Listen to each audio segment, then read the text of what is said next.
Ce n'est pas la Guyane qui m'a pris Alain. C'est le fléau, c'est l'orpaillage.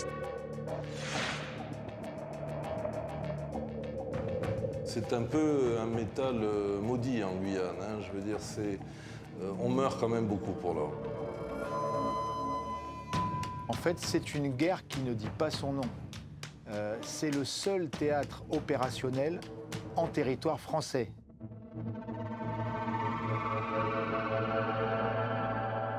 C'était la première fois qu'en matière de lutte contre l'extraction illégale aurifère, les conséquences étaient aussi dramatiques en ce sens qu'il y avait mort d'hommes et mort d'un gendarme.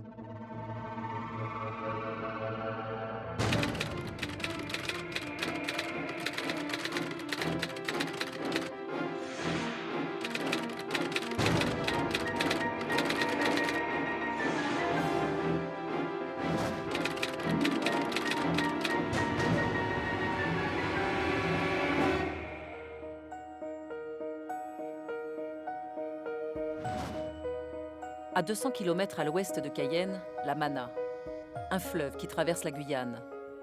Mana est aussi un petit bourg d'ordinaire plutôt tranquille. Mais la jungle qui l'entoure peut vite ressembler à un enfer. Les chercheurs d'or sont prêts à y affronter tous les dangers pour trouver le précieux métal. Le sous-sol en est riche.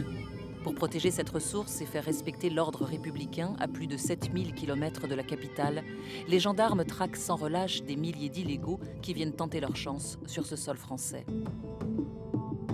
Daniel Ferret est préfet de Guyane. Il sait à quel point faire respecter la loi dans la forêt amazonienne est difficile. La plus grande frontière de la France n'est pas avec l'Allemagne ou avec la Suisse ou avec l'Italie, elle est avec le Brésil, avec 700 km de frontière. Donc 700 km en zone de forêt amazonienne, c'est très difficilement contrôlable pour empêcher toute pénétration. Tout juste débarqué des Cévennes, l'adjudant Alain Claverie s'installe en juillet 2005 à Mana avec femme et enfants. Cette affectation est une promotion pour lui.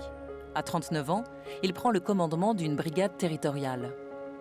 La principale mission des gendarmes de Mana est d'assurer la tranquillité des 8500 habitants, dont plus de la moitié sont étrangers, beaucoup en situation régulière. Depuis quelques mois, Mana est devenu le point de passage de pirogues clandestins venus du Suriname, le pays voisin, ancienne colonie néerlandaise. Ils transportent de la nourriture et de l'essence vers des sites d'orpaillage illégaux. Samedi 7 janvier 2006, en début de matinée, Alain Claverie et ses collègues voient passer sur le fleuve, à la hauteur de la brigade, une pirogue chargée de bidons d'essence. Ils décident de procéder au contrôle de l'embarcation suspecte. Avec 3 collègues, Alain Claverie prend la route, direction Sosaba, un pont situé à une 60aine de kilomètres au sud de Mana.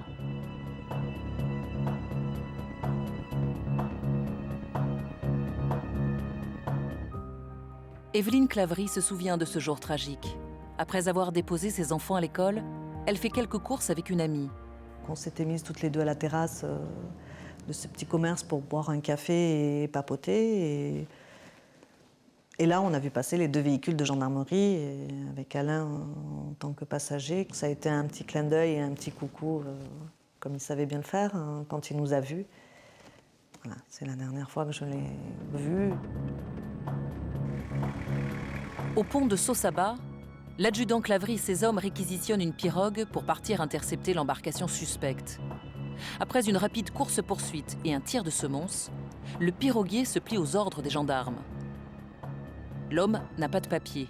Il s'exprime uniquement en taki-taki, la langue des habitants du fleuve. Les gendarmes veulent le ramener avec sa pirogue à la brigade afin de l'interroger. Le journaliste Pierre-Yves Carlier a suivi toute l'affaire pour le quotidien France-Guyane. Pour lui, l'issue tragique de ce contrôle s'est jouée à l'instant précis où l'adjudant Claverie décide de séparer ses hommes en 2 groupes. L'un qui utilise la pirogue qu'ils ont empruntée pour remonter le fleuve, Claverie et Costa, qui montent dans l'embarcation qui a les fûts d'essence et qui décident de repartir vers Mana. Il demande au piroguier, qui a l'air à ce moment-là de ne pas vouloir faire de problème, de piloter lui-même son embarcation. C'était une pirogue en bois, donc avec un moteur très puissant. Elle était tellement chargée qu'elle était à flanc d'eau, enfin, vraiment, et que ni Costa ni Alain ne se sentaient la possibilité de ramener cette pirogue jusqu'à Mana. Donc le choix qu'a pris Alain, c'était donc de ramener la pirogue sur Mana, en laissant bien sûr le piroguier aux commandes. Le retour a lieu selon les procédures habituelles. Les 2 pirogues naviguent côte à côte, RAS. Au bout d'une vingtaine de minutes, devant l'attitude coopérative du suspect, Alain Claverie ordonne même à ses collègues de retourner vers Sosaba pour rendre la pirogue réquisitionnée. À un moment, le moteur se met à tousser, ils ne savent pas trop pourquoi. Le piroguier se rapproche du bord, ils ralentissent. L'homme connaît bien la Mana.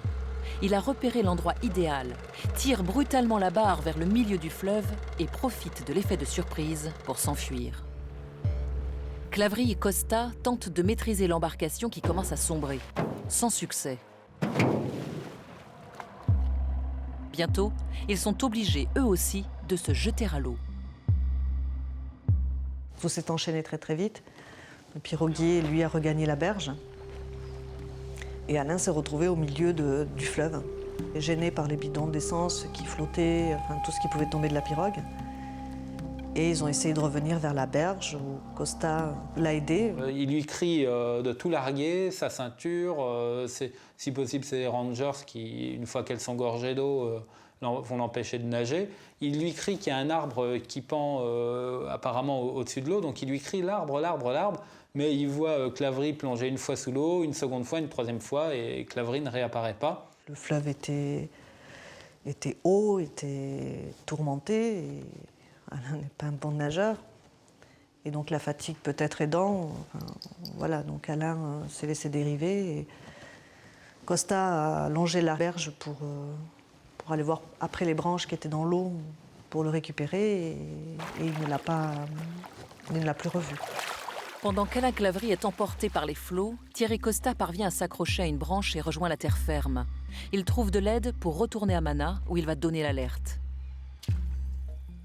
Non, sans avoir, et ça, c'est là où je ne le remercierai jamais assez, marqué l'endroit où il est tombé et où il est remonté à la berge pour pouvoir ramener les secours à l'endroit où ça s'était passé. Et je crois qu'on n'aurait jamais retrouvé Alain. Les recherches sont interrompues par la nuit. Il y a peu d'espoir de retrouver vivant l'adjudant Claverie.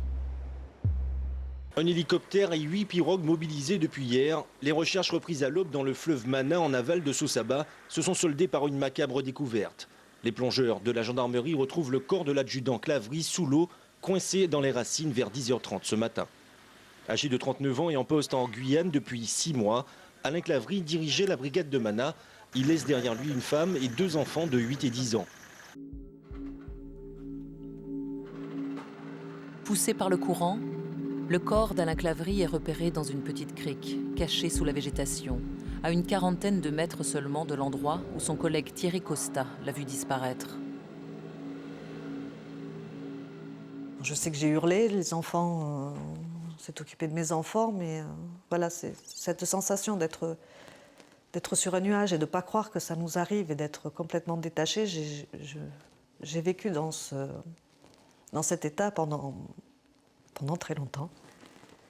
Parce que non, on a du mal à croire que ça puisse nous arriver. Dans la petite ville de Mana, où tout le monde se connaît, la nouvelle de la mort du gendarme Claverie provoque émoi et consternation. Elle soulève aussi bien des questions. Certains s'interrogent déjà sur les circonstances du drame, comme Adolphe Achille, adjoint au maire de Mana. Le comble de l'absurde, c'est demander à celui qu'on va arrêter, mais aidez-moi à vous mettre les chaînes aux pieds, aidez-moi à vous mettre en prison. Mais c'est impensable, ça. Alors, le gendarme, je ne vais accuser personne, mais sa mission l'a livré à la mort. C'est sûr qu'on peut se poser beaucoup de questions, mais aujourd'hui, je pense que c'est quand même moi et les enfants qui pouvons nous en poser le plus. Pourquoi, certes, mais pourquoi aussi les gendarmes ne sont pas plus protégés et plus conditionnés, plus informés par le quotidien de la vie en Guyane. La mort de l'adjudant Claverie provoque également un électrochoc dans toute la Guyane. C'est la première fois qu'un gendarme meurt dans une mission de lutte contre l'orpaillage illégal. Une question est déjà sur toutes les lèvres. Dans cette jungle, les gendarmes ont-ils les moyens de mener leur guerre contre les orpailleurs clandestins? Une guerre qui empoisonne la Guyane depuis le début des années 90.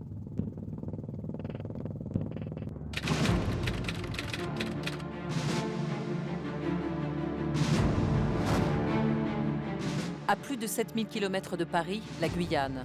Le plus vaste des départements français, 10 fois la Corse, recouvert à 95% par l'épaisse forêt équatoriale. Loin de Kourou, des fusées Ariane et de la haute technologie, la Guyane abrite aussi une autre réalité, celle de l'orpaillage illégal. Les voleurs viennent souvent du Brésil, tout proche. Ces garimpeiros, littéralement chercheurs d'or en portugais, seraient entre 10 et 15 000 en forêt. Pour arriver à leur fin, tous les moyens sont bons. Déforestation massive, utilisation du mercure pour récupérer l'or trouvé dans les rivières. Les dégâts provoqués sont considérables. Et pour alimenter en nourriture, matériel et essence les zones aurifères, un seul moyen, remonter les fleuves en pirogue en tentant d'échapper au contrôle. Le pillage de l'or en Guyane est évalué entre 5 et 10 tonnes par an. Un chiffre d'affaires de 150 à 300 millions d'euros qui échappe à l'administration française. Un vol organisé à grande échelle.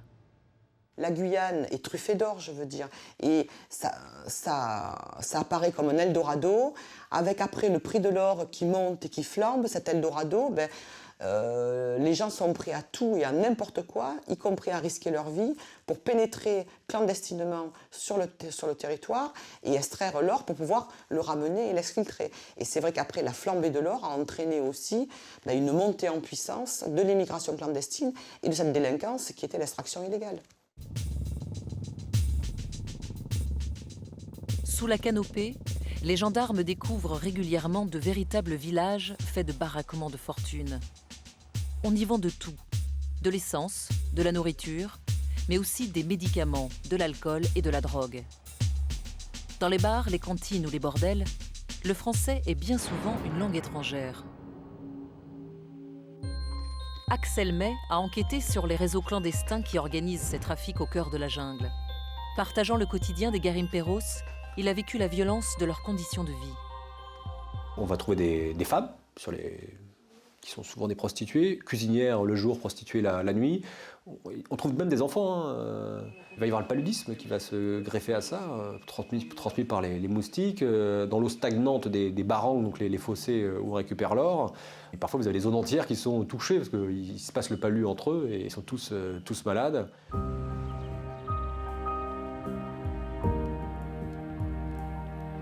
Pour les orpailleurs qui respectent la loi, qui se sont installés officiellement en demandant des autorisations, les conditions de travail sont aussi difficiles. Ils sont à peine une vingtaine à exploiter des sites sur le département. Fabien Reynaud est un de ceux-là. Cet ingénieur des arts et métiers a été attiré par l'or de la forêt amazonienne. Il s'est implanté ici il y a 3 ans. Il travaille sans mercure, interdit depuis 2006. Et le site sera reboisé après la fin de l'exploitation. Fabien Reynaud et sa quinzaine d'ouvriers, tous brésiliens, vivent pendant plusieurs mois en vase clos à la recherche de l'or. C'est le mythe de la Guyane puisque dans mes mains, j'ai environ 10 000 euros. Le seul point vraiment négatif, en tout cas en termes d'activité légale, c'est l'insécurité qu'entraîne cette valeur, puisqu'il arrive assez régulièrement qu'il puisse y avoir des braquages, des gens qui sont justement attirés par l'attrait de l'argent facile, c'est-à-dire de le piquer à ceux qui se sont vraiment embêtés avec beaucoup d'efforts à le sortir de la terre. Et je me suis même fait braquer déjà sur ce site en février. C'est assez facile de la forêt de pouvoir se cacher et de regarder ce qui se passe. Et donc ils ont tout simplement attendu, ils m'ont braqué à la sortie de la mine avec 2 fusils et c'est imparable.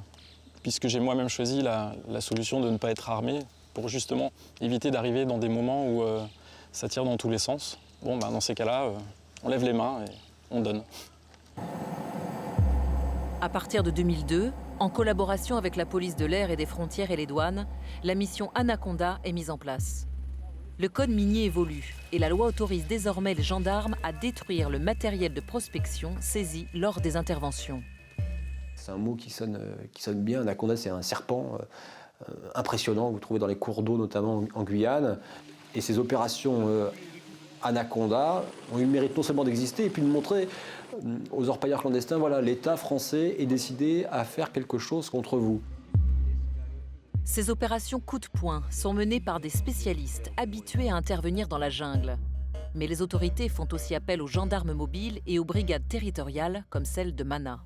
On est dans un contexte, lorsque l'adjudant Clavry arrive, de tensions de plus en plus importantes entre les clandestins et les gendarmes, parce que selon certains gendarmes, voilà, leur travail de sape contre l'orpaillage clandestin commençant à porter ses fruits, les clandestins forcément réagissent plus violemment.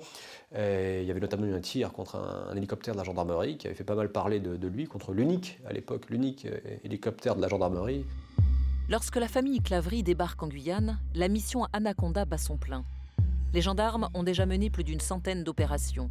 Pourtant, les Garimperos ont toujours une longueur d'avance. Ils résistent à l'ordre républicain. Le chercheur d'or clandestin, qui est très débrouillard en forêt, va toujours arriver à faire quelque chose pour contourner l'obstacle que lui a mis l'autorité française. Ils se sont dit, on nous repère quand même pas mal.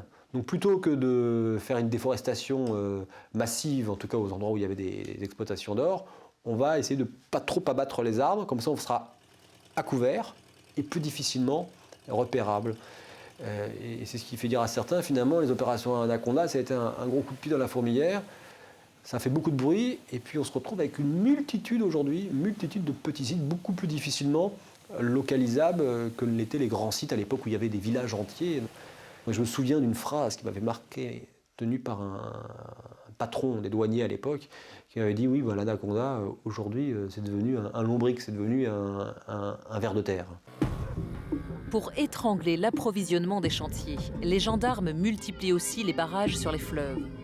Mais pour l'État français, la bataille pour le contrôle de l'or est loin d'être gagnée. Le journaliste Laurent Marot est un spécialiste de la lutte contre l'orpaillage illégal. Il a suivi plusieurs opérations Anaconda, mesurant lui aussi leurs limites. Les autorités se disent les clandestins contournent les barrages, donc on va patrouiller dans la forêt. Mais qu'est-ce qui se passe concrètement? C'est une patrouille par jour, peut-être deux. Et les clandestins, ils surveillent, ils ont des sentinelles qui surveillent les mouvements des militaires et des gendarmes. Par conséquent, comment maîtriser une fourmilière avec si peu d'hommes en forêt? Une fourmilière, c'est-à-dire en fait des gens qui crapahutent dans la forêt, qui souvent la connaissent mieux que vous, et qui sont plus nombreux, et qui vous observent. Pas évident donc de réussir à gagner ce combat-là dans ces conditions. Il y a des gendarmes qui disaient, le jour où il y aura un décès, peut-être qu'on aura quand même vraiment pris conscience de la difficulté que c'est de lutter contre l'orpaillage clandestin et la relative dangerosité que peuvent représenter les Garimperos. Alain a fait partie d'une opération Anaconda. Donc c'est vrai qu'il a touché là du doigt, il a vu le cœur de ce que pouvait être la Guyane et le fléau que les gendarmes vivent au quotidien, mais pour lesquels ils ne sont pas préparés.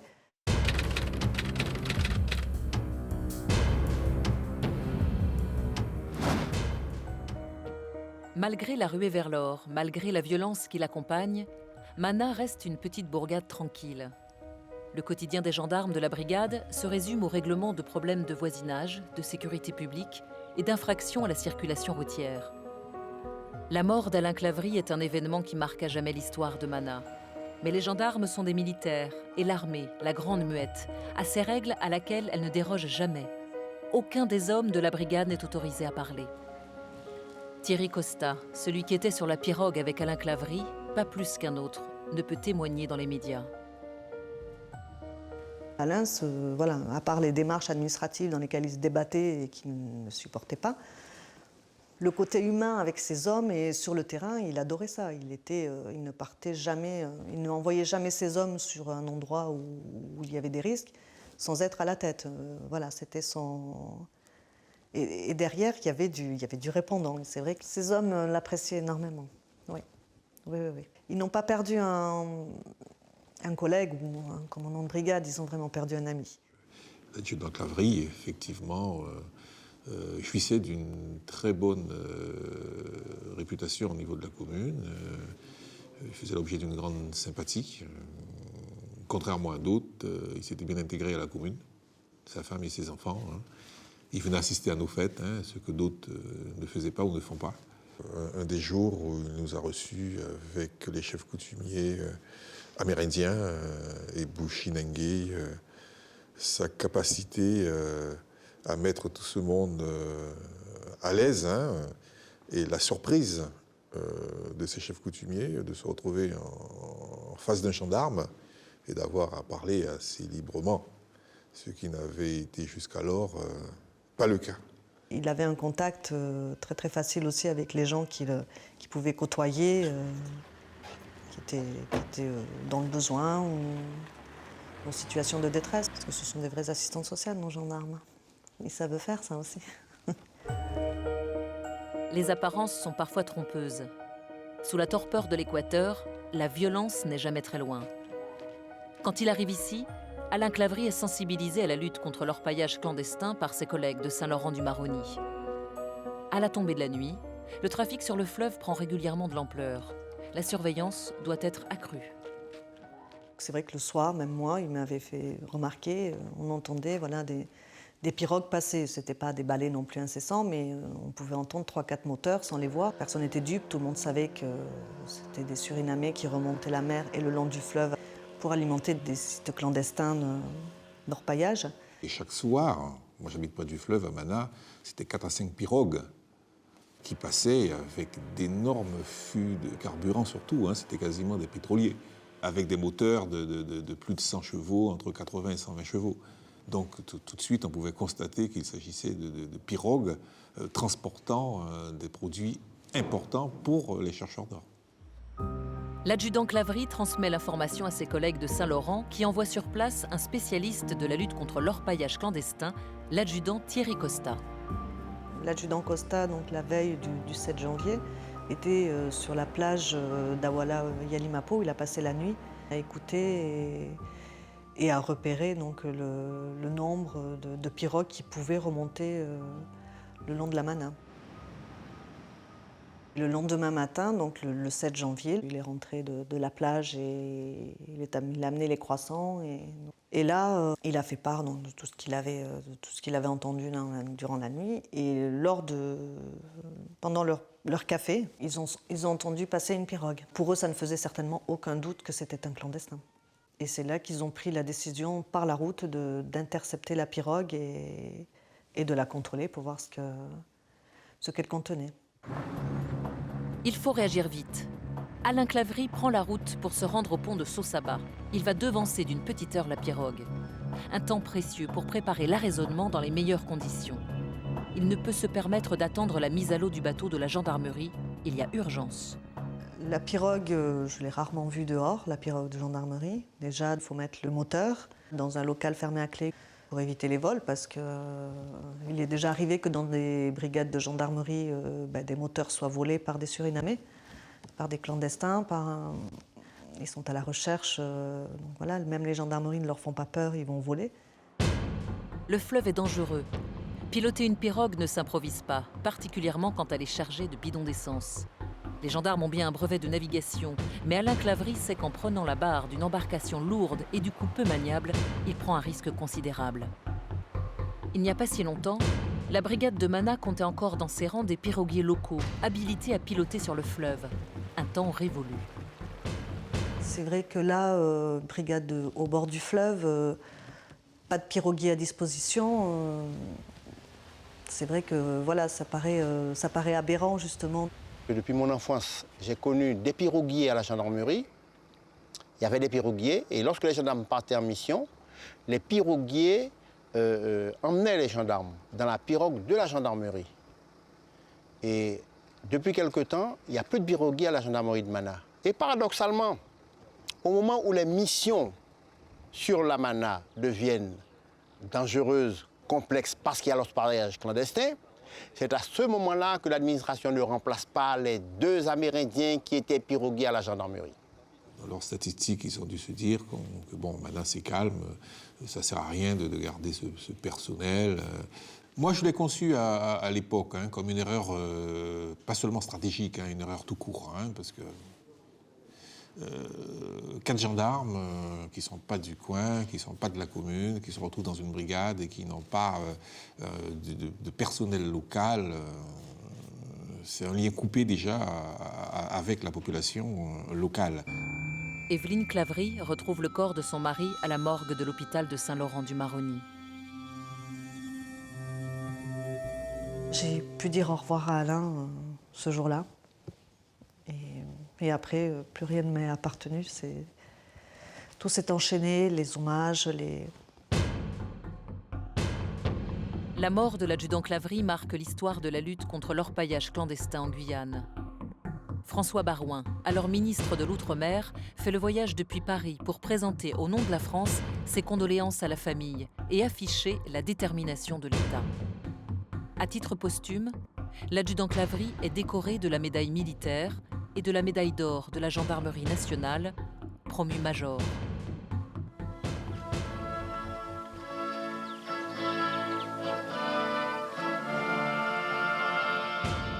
Léon Bertrand, ministre du Tourisme mais aussi maire de Saint-Laurent-du-Maroni, est présent aux côtés de François Barouin. Il exige que l'État français s'engage à éradiquer l'orpaillage illégal. Ici, il y a une délinquance tout à fait particulière qui demande des moyens extraordinaires. Les moyens normaux que nous avons déployés jusqu'à présent ne suffisent pas. Et j'ai bien envie de dire que la Légion vraiment me paraît être aujourd'hui un des moyens à utiliser pour pouvoir compléter l'action de la gendarmerie, de la PAF, de la douane et des escadrons mobiles. Léon Bertrand se souvient de la guerre civile qui a ravagé le Suriname voisin. De 1986 à 1990, les habitants de sa commune, située à moins de 2 km de la frontière, ont vu débarquer sur leurs rives des milliers de réfugiés fuyant les combats. Ils s'installent alors dans des bidonvilles avec dans leur sillage des miliciens qui utilisent ces endroits comme base arrière de leur rébellion. Des quartiers entiers en périphérie de la ville deviennent dangereux. L'insécurité est palpable. Pour rétablir l'ordre, la population de Saint-Laurent-du-Maroni avait alors obtenu le déploiement le long du fleuve de la Légion étrangère. Dès le lendemain des obsèques, Léon Bertrand est interpellé par Michèle Alliot-Marie, alors ministre de la Défense. Pour elle, pas question de mobiliser les légionnaires pour lutter contre l'orpaillage clandestin. Léon, j'ai entendu tes déclarations. Pour moi, tant que je serai ministre, il n'est pas question du tout de mettre à côté des gendarmes des légionnaires. Ce sont des corps qui sont complètement différents, régis par des règles complètement différentes et je n'envisage pas cela du tout. Cela ne peut se faire. On ne peut mobiliser les légionnaires qu'en temps de guerre et la lutte contre l'orpaillage clandestin n'est pas une guerre. Léon Bertrand compte sur François Barouin pour défendre ses arguments. François Barouin dit « Bon, écoute Léon, tu as demandé quelque chose, mais bon, tu sais bien que la Légion est affectée pour la surveillance de Kourou, et par conséquent, on ne peut pas envisager cette affaire. » Mais en disant ça, malheureusement, il a créé un choc au niveau de la population, qui s'est dit « Mais à quoi ça sert dans ces conditions? Ça veut dire que nous sommes moins qu'une fusée, parce qu'il faut finalement donner plus de protection à une opération commerciale qu'à la vraie population de Guyane. Et malheureusement, c'est une réponse très maladroite qui n'a pas du tout été acceptée par la population.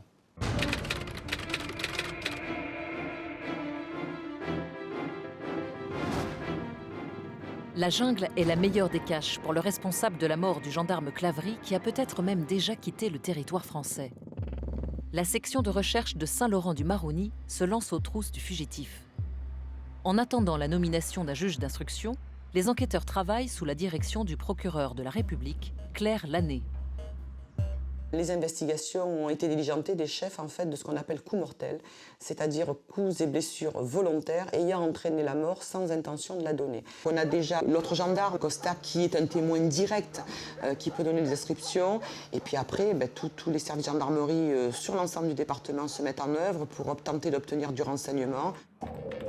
Les enquêteurs retrouvent dans leur fichier traces de 2 Maodo, 2 frères, Annie Mestre et Ramon, connus aussi sous les surnoms de Big et de Koné. Figurent également plusieurs photos prises lors de précédentes interpellations. Certains témoins croient y reconnaître le piroguier.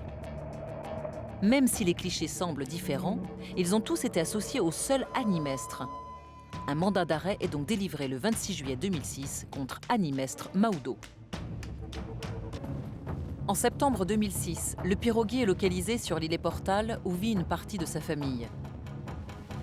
Situé à une vingtaine de minutes en pirogue de Saint-Laurent-du-Maroni, l'endroit est connu pour être le refuge des contrebandiers qui approvisionnent les sites d'orpaillage de l'Ouest guyanais. La gendarmerie avait réussi à apprendre et à savoir que le suspect allait revenir sur le territoire national et était donc systématiquement à l'affût pour tenter, dès qu'il poserait le pied sur le territoire national, de pouvoir tenter de localiser, de l'interpeller. Donc il y a eu plusieurs semaines d'attente, il y a eu plusieurs tentatives qui se sont révélées infructueuses, jusqu'à ce jour du mois de septembre où effectivement, lorsqu'ils sont intervenus, il était là et c'était la bonne interpellation qui s'est réalisée. Le 15 septembre 2006, l'auteur présumé de la mort du gendarme Claverie est arrêté à Saint-Jean-du-Maroni. Le suspect est en compagnie de 2 hommes. Le premier précise que le prévenu lui aurait fait des confidences sur sa responsabilité dans le naufrage de la pirogue des gendarmes. Le second annonce aux enquêteurs qu'il le connaît sous le nom de Ramon Maodo et qu'il est là pour lui acheter un moteur. Le mandat d'arrêt est au nom d'Animestre Maodo.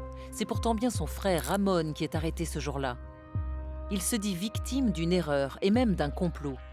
Il aurait été balancé par celui qui a organisé ce rendez-vous avec les gendarmes. Pourquoi est-ce qu'il aurait été balancé? Pour une raison très simple, c'est que suite au meurtre du gendarme Claverie, ses collègues ont mis d'énormes moyens pour tenter de retrouver le meurtrier. Ça a fortement déstabilisé les trafics, parce que c'était du contrôle systématique de toutes les personnes qui pouvaient paraître suspectes. C'était de la prise de renseignements sur les trafics, sur les allées-venues de marchandises. Tout ça, c'est quelque chose qui ne facilite pas le travail des orpailleurs clandestins et de ceux qui les alimentent. Donc, il y en a tout un tas qui trouvaient un intérêt à ce que l'enquête aboutisse rapidement. Et est-ce qu'ils ont balancé le bon ou est-ce qu'ils en ont balancé un pour que les choses se calment? Ça, on ne le sait pas. Le suspect est confronté à l'adjudant Costa. Et à ses yeux, il n'y a aucun doute possible. Celui qui a provoqué la mort de son collègue est bien devant lui. Sur sa carte d'identité, un nom, Ramon Maodo. Jean-Jacques Planchon était à l'époque régulièrement appelé à siéger à la cour d'assises de Guyane. En tant qu'avocat général, il a étudié dans le détail le dossier Maodo. Costa avait gardé cette image de la perte du piroguier dont il savait que c'était à l'origine de la mort de son collègue. C'est une image qui était gravée en lui au plus profond de son être. Et quand il a croisé ce regard lors d'interpellation à Saint-Jean, il y a eu une sorte d'éclair entre les deux. Et il nous a raconté que justement, quand ils se sont croisés, ils se sont tout de suite reconnus. Quoi qu'en dise M. Maodo. Conduit devant le juge d'instruction qui le met en examen, Ramon Maodo affirme qu'il est innocent. Il désigne son frère comme coupable. Les frères Maodo sont encore petits lorsque leur famille fuit la guerre civile du Suriname pour s'installer sur l'îlet Portal. Comme la plupart des autres réfugiés surinamais, la famille Maodo n'est jamais repartie. Au fil du temps, à la faveur de la ruée vers l'or, de plus en plus de Surinamais ont été recrutés par les garimperos brésiliens pour assurer le ravitaillement des sites d'orpaillage clandestins. Et le transport de gasoil constitue une activité très lucrative. Dès l'adolescence, les frères Maodo se livrent à toutes sortes de petits trafics sur le fleuve, seul moyen pour eux d'échapper à la misère. La guerre du Suriname a fait beaucoup de dégâts.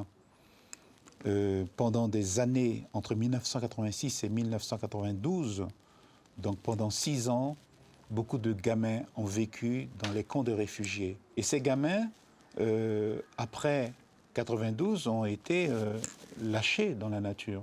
Beaucoup sans parents, parce que leurs parents ont été massacrés pendant la guerre du Suriname, d'autres sans être allés à l'école, d'autres sans formation. En 92, on a mis en place une politique de retour qui consistait à donner un peu d'argent et qu'ils regagnent leur pays. En réalité, personne n'est reparti. Tout le monde est resté avec ce peu d'argent et s'est débrouillé comme il a pu. Sur le fleuve, tout le monde se connaît. Pas très difficile de retrouver la famille Maodo. Bati est la maman de Ramon. Depuis le jour de l'arrestation, elle clame l'innocence de son fils. Je ne le connais pas comme un délinquant. Son père lui a appris à chasser et à se débrouiller pour vivre en forêt. Il n'a jamais eu de problème ni au Suriname ni en France. Et un jour, j'apprends qu'il a été arrêté. Je dis à mon fils, courage. Je prie tous les jours Dieu pour qu'il s'en sorte et pour que cette histoire soit tirée au clair et qu'avant mon dernier jour, je puisse le revoir. Je pense à lui le soir et j'ai du mal à dormir. Cayenne, 24 septembre 2007. Le procès de Ramon Maodo s'ouvre devant la cour d'assises de la Guyane. Dans le contexte particulier de la lutte contre l'orpaillage clandestin, la justice veut faire de ce procès un exemple et envoyer un message fort au Garimperos. On ne peut s'attaquer impunément aux représentants de l'État français.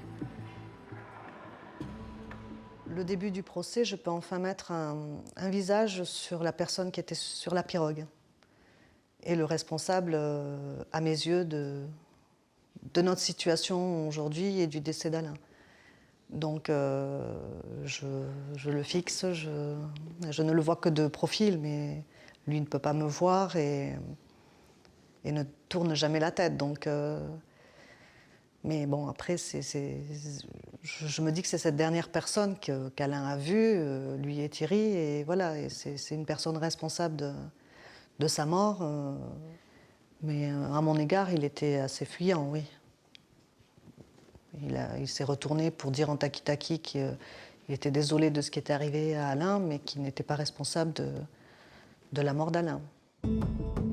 Dans la petite salle de la cour d'assises, deux mondes s'affrontent. D'un côté, une veuve et des gendarmes qui représentent la France métropolitaine et qui n'attendent qu'une seule chose, que l'accusé assume enfin les conséquences de ses actes. De l'autre, un piroguier surinamais qui ne parle pas français et qui a bien du mal, malgré un interprète, à suivre les débats. Son avocat veut croire en l'innocence de son client. La personne que j'ai défendue, c'est bien Ramon Maodo. C'est le petit frère de Animestre Maodo, dit Koné. Et ce Koné en question, c'est certainement un personnage beaucoup plus, je dirais, entreprenant, beaucoup plus solide psychologiquement, socialement, que ce Ramon Maodo, qui est quelqu'un de fragile, quelqu'un de très simple, qui subsiste en faisant du petit transport entre Albina et Saint-Laurent-du-Maroni. Sur l'insistance de la défense qui crie à l'erreur judiciaire, le président de la cour d'assises va consacrer la première journée des débats à tenter d'éclaircir la confusion d'état civil. Ramon ou Animestre? Animestre ou Ramon? L'important est de savoir si la personne présente dans le box des accusés est bien celle qui a fait chavirer la pirogue dans laquelle se trouvait l'adjudant Clavry. Il y a eu un certain nombre de personnes, également celles qui, le long du fleuve, ont vu apparaître tout d'un coup un piroguier sans pirogue et un piroguier très mouillé, leur disant qu'ils venaient d'avoir un problème sérieux avec des gendarmes. Bon, là, il y avait un faisceau de témoignages, si vous voulez, sur la reconnaissance physique d'une personne. Et là, les témoignages au vu de la procédure, et ça n'avait pas non plus échappé au juge d'instruction, étaient relativement, on va dire ça comme ça, quand même relativement formels. La défense soulève un autre problème, l'absence au procès de la quasi-totalité des témoins. À part les 3 gendarmes présents le jour du drame, seule une personne sur les 14 ayant déposé lors de l'instruction a fait le déplacement jusqu'à Cayenne. C'est ça qui crée le malaise. On a un dossier avec des témoignages qui tendraient à prouver que la personne qui est dans le box des accusés est bien celle responsable de la mort d'Alain Clavry, mais personne à la barre pour confirmer. Personne à la barre à qui on peut poser des questions, à qui les avocats peuvent conforter ou réfuter les accusations qui sont portées. Il y a pas mal de gens habitant le fleuve, ça c'est tout à fait clair, qui ne sont pas venus témoigner en personne à l'audience. Ça c'est tout à fait vrai. J'allais dire que c'est une constante des procès en Guyane. Vous avez certaines personnes qui sont en situation irrégulière et ces personnes-là ne sont pas follement enthousiastes à l'idée d'aller témoigner devant une cour d'assises à Cayenne où vous avez une bonne partie de la salle composée de gendarmes et de services d'ordre. Je veux dire, vous dites toujours qu'est-ce qui va se passer si on me demande des papiers. Donc tout ça, c'est légitime et humain. Les 3 gendarmes reconnaissent eux aussi formellement l'accusé. Mais entre problèmes d'identité et absence de témoins, doute et malaise s'installent dans la salle d'audience. Dans tout procès d'assises, on a toujours un moment comme ça où les choses basculent. Et je crois que c'est le témoignage de l'adjudant Costa qui, à mon avis, a fait basculer ce procès. Parce que juste avant, il y avait encore le doute sur l'identité. Et quand ce gendarme Costa est venu à la barre et a fait cette déclaration-là avec l'émotion, on imagine ce mec d'un mètre 90, les larmes aux yeux, la voix qui tremble et qui dit « c'est lui qui était là ce jour-là, je vous assure que c'est lui ». À ce moment-là, la vérité judiciaire paraissait évidente pour tout le monde. Le 26 septembre 2007, après 3 jours de débat, le verdict tombe. 10 ans de prison ferme, c'est la sentence du jury à l'encontre d'Animestre Maodo, connu aussi sous le nom de Ramon Maodo. Des identités multiples qui ont été au cœur des débats. Une enquête aux multiples imprécisions, mais comportant des témoignages implacables, comme celui du gendarme Costa, le seul témoin du drame. Un témoignage unique et c'est peut-être cela qui gêne dans ce procès. Tous les témoins sont introuvables. Entre la théorie du complot d'un prévenu que l'on confond avec son frère, le jury a tranché en se basant sur les éléments du dossier. Pour la veuve de la victime, justice a été rendue. Mais la vérité a été faite, je crois. Donc, je ne crois pas, j'en suis sûre. Voilà, non, ça sera moins de commencer à faire votre deuil. Peut-être, oui. Oui, tout à fait. La défense fait immédiatement appel. Mais comme en première instance, dans l'esprit des jurés, le doute sur l'innocence de Ramon Maodo est balayé avec le nouveau témoignage du gendarme Costa. Le 16 octobre 2008, la Cour d'assises de Guyane confirme la première décision de justice. Ramon Maodo est condamné à 10 ans de réclusion criminelle. Le pourvoi en cassation formé par la défense de Ramon Maodo est rejeté le 12 novembre 2009. Il exécute sa peine au centre pénitentiaire de Rémire-Montjoly, dans la banlieue de Cayenne. Le 8 février 2011, Ramon Maodo meurt dans sa cellule. Il allait avoir 28 ans. Malade, il était sous traitement médical. L'expertise a conclu à une mort naturelle.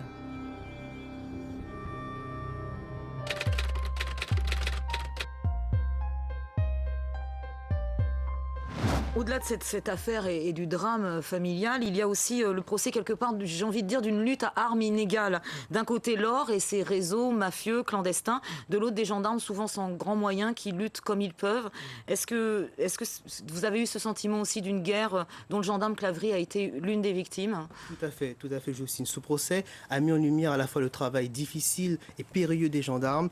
Il met aussi en exergue, vous l'avez dit, le manque de moyens alloués à ces militaires pour lutter face à des clandestins, à des orpailleurs clandestins, ou des trafiquants qui, eux, semblent avoir des moyens financiers inépuisables. Ça a été un gros mouvement au décès d'Alain. C'est sûr que là, on s'est insurgé. Donc... Mais qu'est-ce qu'un petit gendarme sur un sol guyanais peut faire s'il n'est pas aidé en amont ? Est-ce que la France a vraiment envie de s'investir contre l'orpaillage ? La mort d'Alain Claverie est suivie d'une augmentation des actes de violence contre les forces de l'ordre. Le 11 février 2008, le président Sarkozy prend lui-même le dossier en main. Il se rend en Guyane pour annoncer le lancement d'une nouvelle mission, l'opération Harpie. Pour la première fois, aux côtés des gendarmes sur le terrain, les forces armées de Guyane vont participer à la lutte contre l'orpaillage clandestin. Mesdames et messieurs, la République va engager sur le territoire de la Guyane 1000 hommes dans cette opération qui utilisera des matériels faisant appel à des technologies jamais utilisées en Guyane. Cette mission durera aussi longtemps qu'il le faudra. Si quelques irréductibles n'ont pas compris que la Guyane, c'est la France, et que la France, on la respecte, nous allons le leur faire comprendre.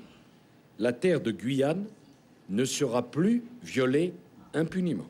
Dans son discours de Camopi, le président de la République est fidèle un peu à son image d'homme d'action et il est très volontariste. Nous allons envoyer dans la forêt guyanaise 1000 hommes.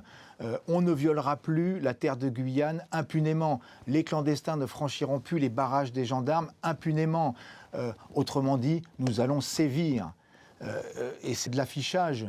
Parce qu'au fond, il y avait déjà des hommes, des militaires, des gendarmes dans la forêt guyanaise. Donc on atteint un total de 1000, ça fait à peu près un doublement de l'effectif.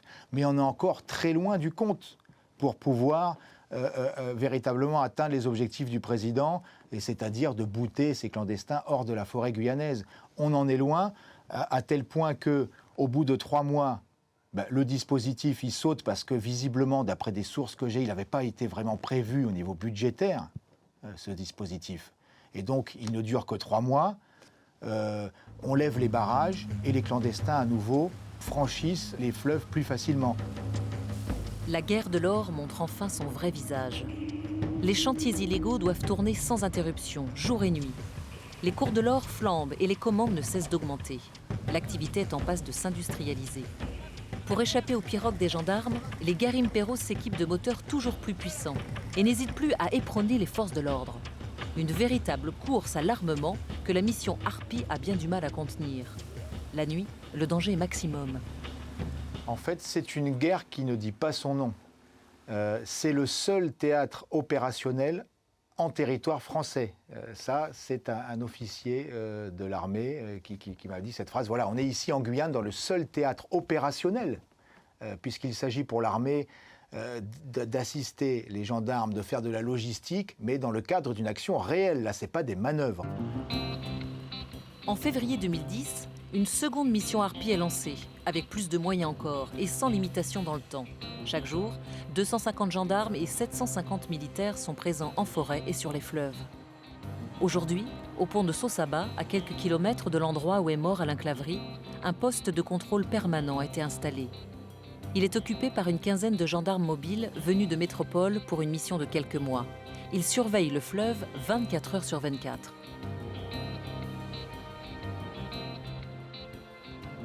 Un an après le lancement de cette seconde mission Harpie, les derniers renseignements fournis par la préfecture indiquent une baisse sensible du nombre de chantiers clandestins en forêt. Et plus d'1 millier de Garimperos ont fait l'objet de poursuites judiciaires, avec pour beaucoup d'entre eux reconduite à la frontière.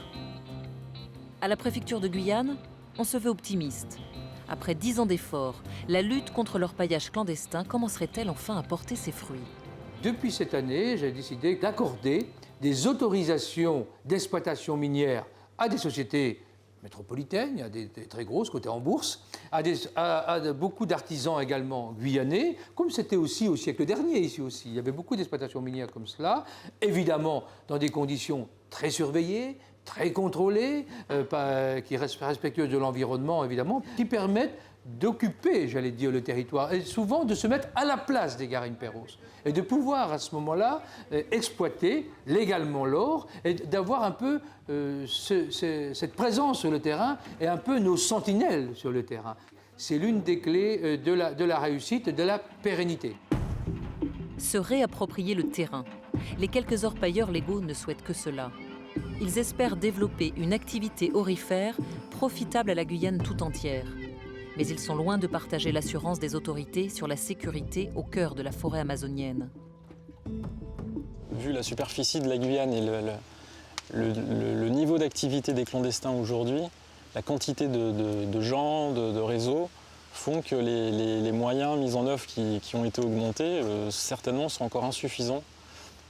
La forêt de Guyane, c'est bien la France. Les règles s'appliquent, mais je crois que c'est tellement grand que l'État a du mal à placer un homme derrière chaque arbre pour pouvoir la garder.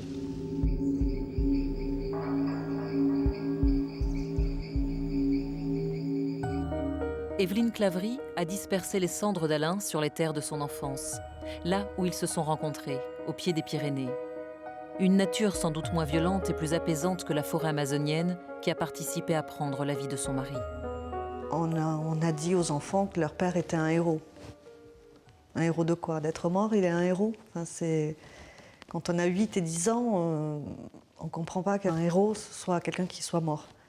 Or là, leur père est mort pour la France, pour une cause qu'il a défendue.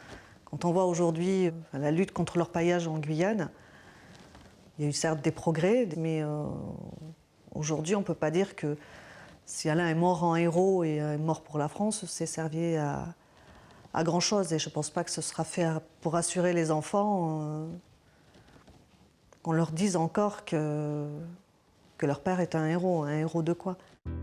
L'histoire retiendra qu'un gendarme a disparu en mission et que sa veuve est toujours incapable d'expliquer à ses enfants le sens de sa mort. L'adjudant Claverie s'est mis en danger en essayant de faire respecter les règles d'un état de droit dans une forêt dont le sol est riche en or. Un métal si précieux que des hommes sont prêts à tout pour quelques pépites.